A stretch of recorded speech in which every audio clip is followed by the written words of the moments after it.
नमस्कार, आपका स्वागत है हमारी चैनल बायो गुरु पर। आज हम क्लास 10th का चैप्टर नंबर 4 प्रतिरक्षा व रक्त समूह का पार्ट 1 स्टार्ट कर रहे हैं। तो चलिए वीडियो स्टार्ट करते हैं।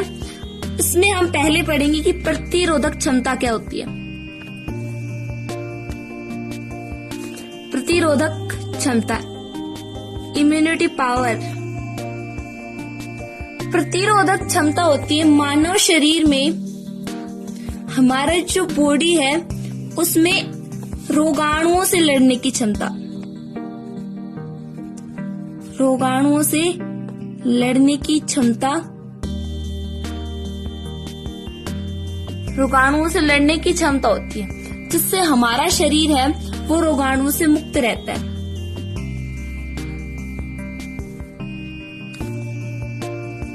इसमें रोग उत्पन्न नहीं होते हैं, इसे ही कहते हैं प्रतिरोधक क्षमता।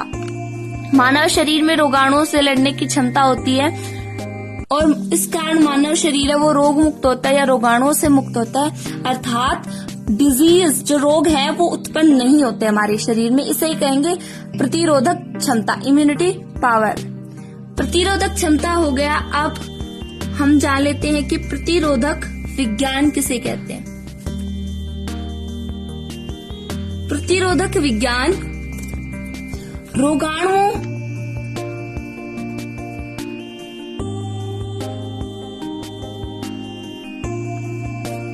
रोगाणुओं के नष्ट करने के लिए,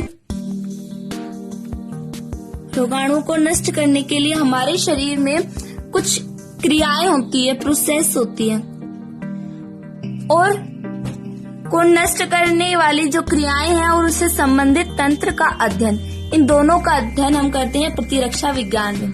प्रतिरक्षा की दो विधियां होती हैं। प्रतिरक्षा की विधि दो प्रकार की है, एक है स्वाभाविक प्रतिरक्षी और एक है उपार्जित प्रतिरक्षी। स्वाभाविक प्रतिरक्षी को जन्मजात प्रतिरक्षा भी कहते हैं या प्राकृतिक प्रतिरक्षा। क्यों कहते हैं? क्योंकि ये हमारे शरीर में जन्मजात यानी जन्म से ही रहती है ये प्रतिरक्षा। ये प्रतिरक्षा क्या करती है कि कोई विशेष या स्पेशल रोगाणु की रक्षा नहीं करती हमारे शरीर से, बल्कि जो शरीर में सभी प्रतिजन होते हैं उनके विरुद्ध समान तरीके से कार्य करती है। विरुद्ध कार्य करती है।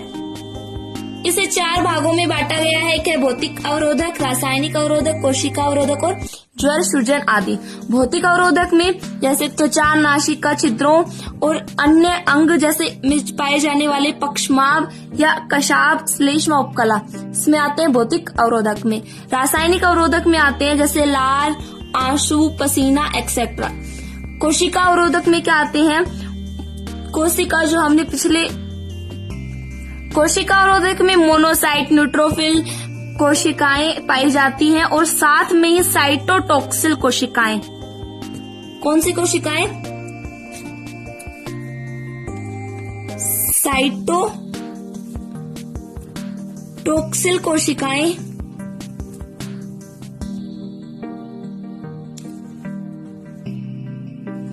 प्राकृतिक मारक कोशिकाएं।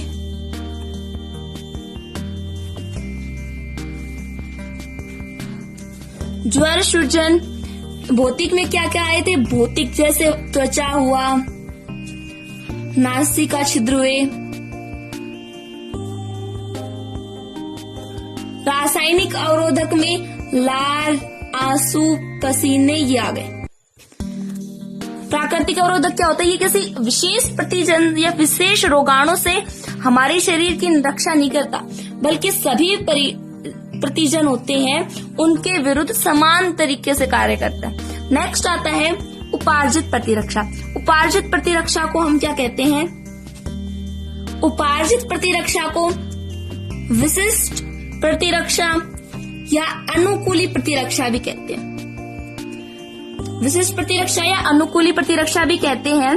ये प्रतिरक्षा है जो उपार्जित प्रतिरक्षा है, एक पोषक होस्ट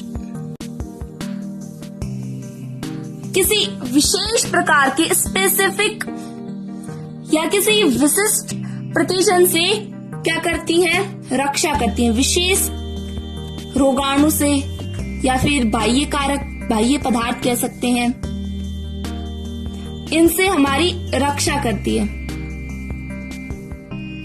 ये विशेष रोगाणु के लिए होता है, जबकि ये सभी प्रतिजनों के लिए होती है स्वाभाविक प्रतिरक्षा। उपार्जित प्रतिरक्षा क्या करती है? प्रतिरक्षियों का निर्माण करती है। यहाँ पे उपार्जित प्रतिरक्षा के द्वारा प्रतिरक्षियों का निर्माण किया जाएगा। यहाँ दो प्रकार की है, एक है सक्रिय प्रतिरक्षा और एक है निष्क्रिय प्रतिरक्षा। ये जान लेते हैं सक्रिय प्रतिरक्षा क्या होता है। ऐसी प्रतिरक्षा जिसमें शरीर के, सक्रिय प्रतिरक्षा में शरीर स्वयं ही प्रतिजन के विरुद्ध प्रतिरक्षी की तरह कार्य करे।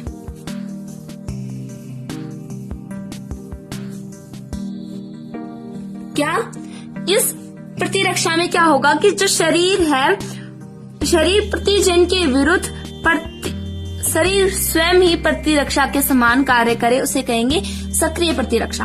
नेक्स्ट आता है निष्क्रिय प्रतिरक्षा।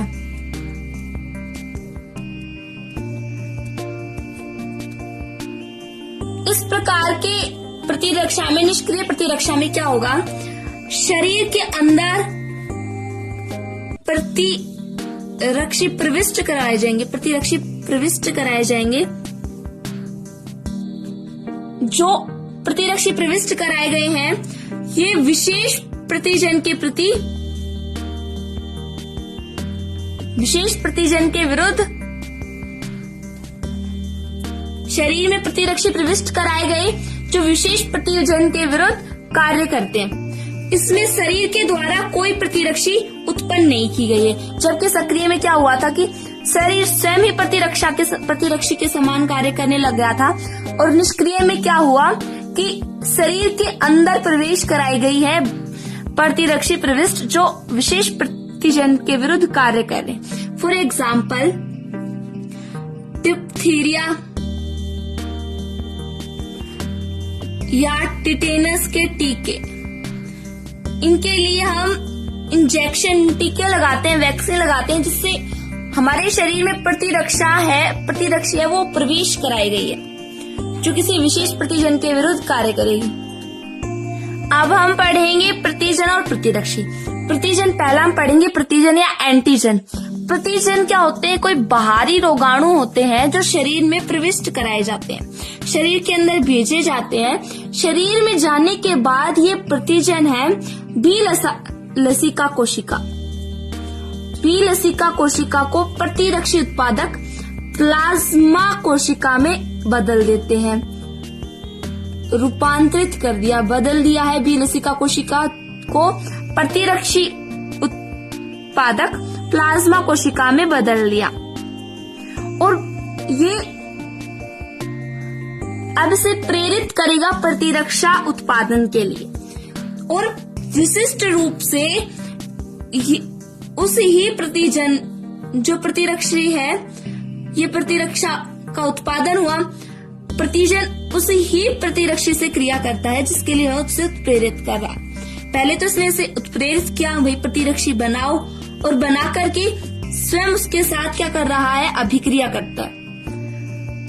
ये कह सकते हैं कि जो बाहरी रोगाणु है या पदार्थ है, ये प्रतिजन होते हैं, एंटीजन होते हैं। नेक्स्ट पॉइंट आता है इसमें प्रतिजन का आणविक भार। इम्पोर्टेंट है, कई बार पूछ लिया जाता है एग्जाम में। इसका होगा 6000 डाल्टन या उससे ज्यादा। इसका भार कितना होता है? 6000 डाल्टन या उससे ज्यादा होता है। एग्जाम्पल में ले सकते हैं हम, जैसे protein, polysaccharide,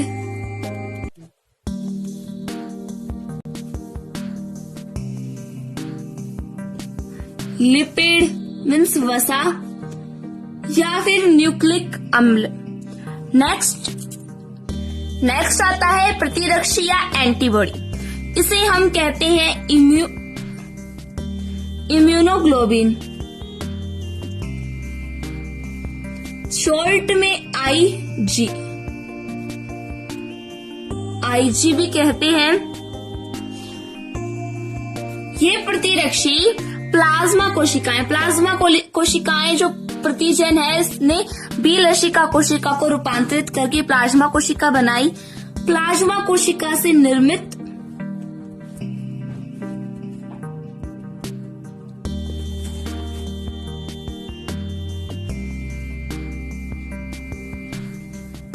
gamma globulin protein है। कौन सा प्रोटीन है? गामा ग्लोबुलिन प्रोटीन है।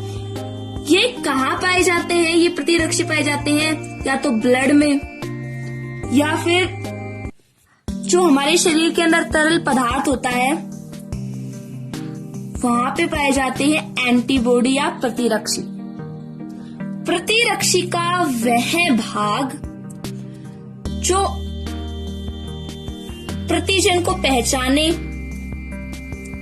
और उससे क्रिया करता है उसे हम कहेंगे पैराटोप।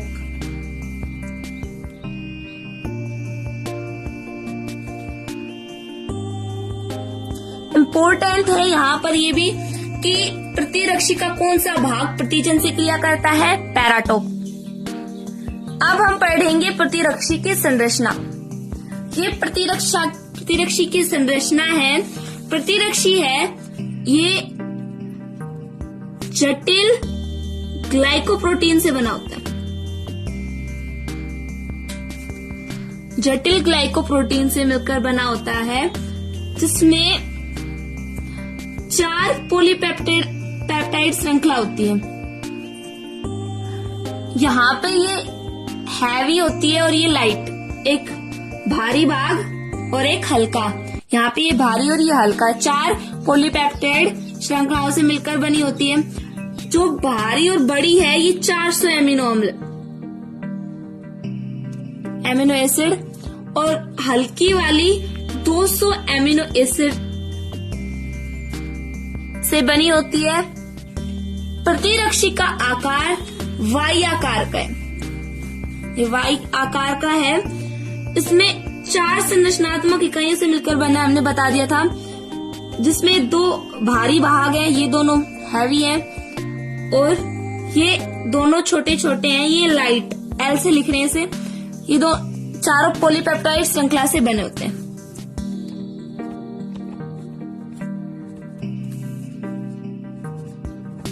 किस संरचना से बने होते हैं?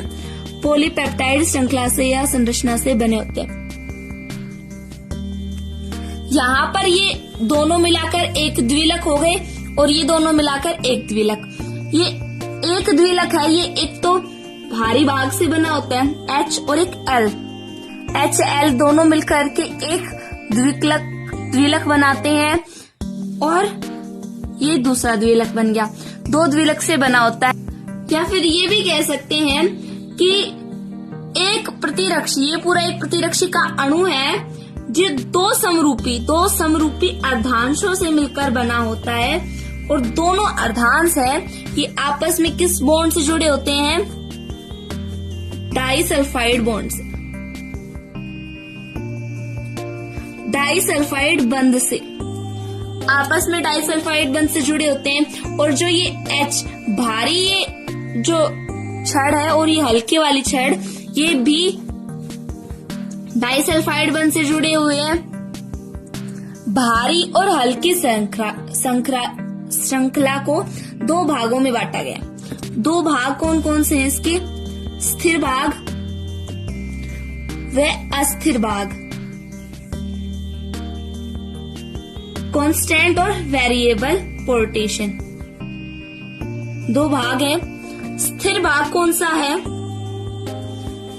ये यहां से जो ब्लू पार्ट दिखाई दे रहा है ये तो अस्थिर भाग है।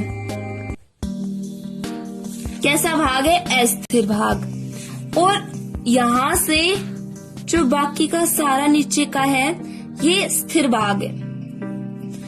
ये ब्लू ब्लू दिखाई दे रहा है, यहाँ blue blue dash, blue colour के पेन से डैश लाइन दिखाई दे रही है, ये भाग अस्थिर भाग है, वेरिएबल पोटेंशियल। जो अस्थिर भाग है ये प्रतिजन से क्रिया करता है। यहाँ पे ये इस प्रकार से अंदर की ओर मुड़ा हुआ भाग है, ये क्या कहलाता है? प्रतिजन।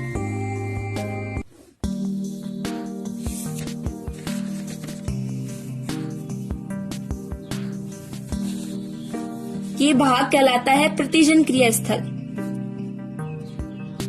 यहाँ पे प्रतिजन क्रिया करता है, इसे पैराटोप भी कह सकते हैं, क्योंकि प्रतिरक्षी का वह भाग जो प्रतिजन से क्रिया करता है पैराटोप कहलाता है। अभी हमने ऊपर देखा था।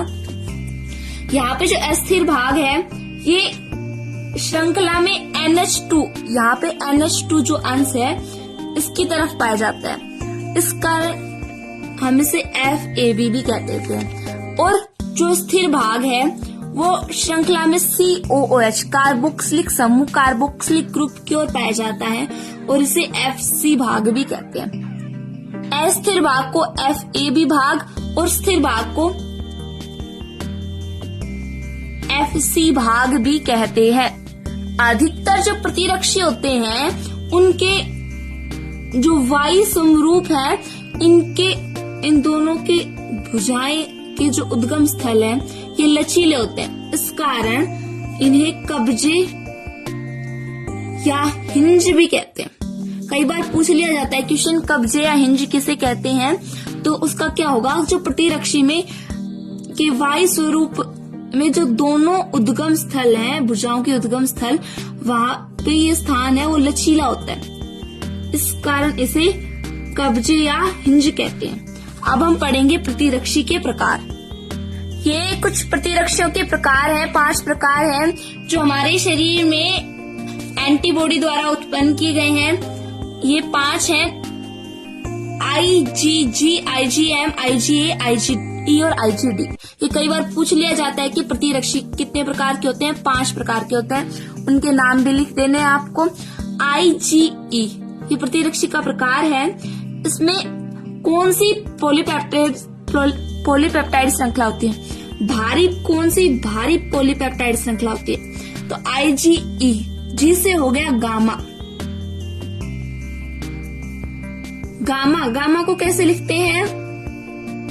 इस प्रकार गामा को लिखते हैं IgM, M से हो गया म्यू को इस प्रकार से लिखते हैं IgA, A से अल्फा को ऐसे लिखते हैं, आपने मैथ में पढ़ा होगा। IgE, E से हो गया इपल्सन को इस प्रकार से लिखेंगे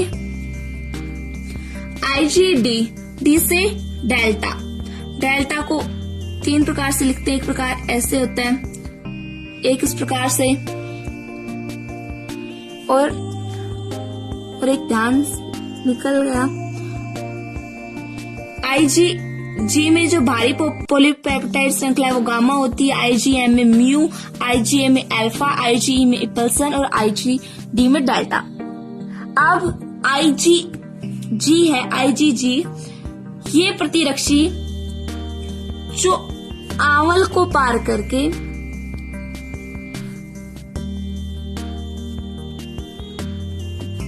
भ्रूण तक पहुंचता है।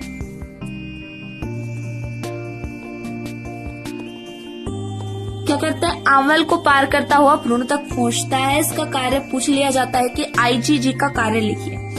नेक्स्ट आता है IgA।